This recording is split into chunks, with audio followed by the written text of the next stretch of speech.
In a quiet junkyard before dawn, three forgotten puppets begin their story.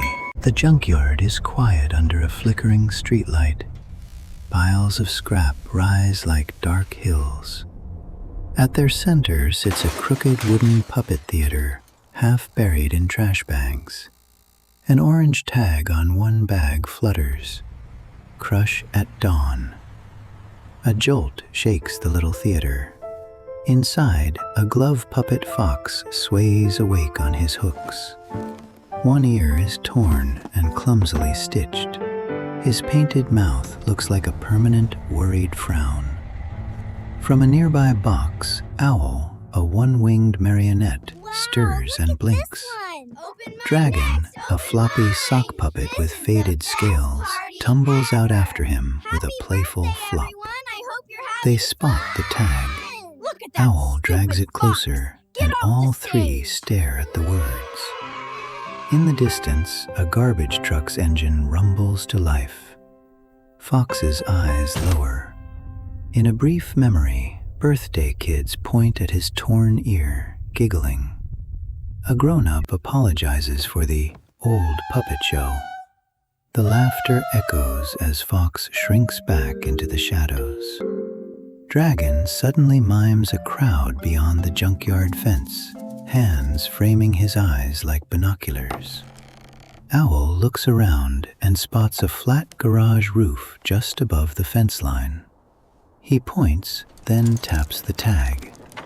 A plan. Fox, frightened, still wraps his hands around the theater frame. With no puppeteer, they drag it themselves. Owl keeps tightening knots and checking strings. Dragon races ahead, almost tipping over junk piles, then striking triumphant poses when he doesn't fall. They cross narrow planks between heaps of metal, weave through dangling bike wheels, and duck as a loose sheet of tin bangs in the wind.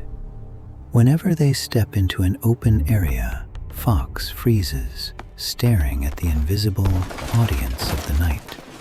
His threads tremble. Owl steps beside him, placing his carved wing stub gently on Fox's shoulder. Dragon gives an exaggerated thumbs up. Together, they coax him forward. The sky grows lighter. At the garage, they scramble up a makeshift staircase of crates and scrap.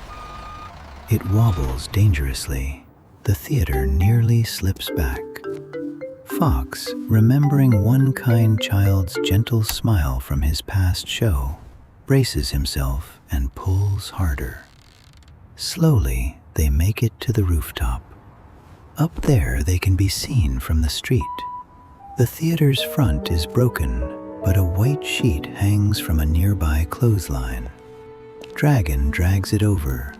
Owl ties it into place. A security light shines, turning the sheet into a glowing screen. Their shadows appear. The story they act out is simple and wordless. A small fox hero, a guiding owl, a wild dragon friend, and a looming crusher that wants to swallow their tiny world. Dragon plays the monster, lunging. Owl warns. Fox repeatedly turns away, scared. Below, kids walking past the fence stop. They see the giant shadows dancing above the junkyard. They watch, whisper, then lift their phones, their screens glowing. As the garbage truck's crusher opens, Fox's shadow stands trembling before the jaws.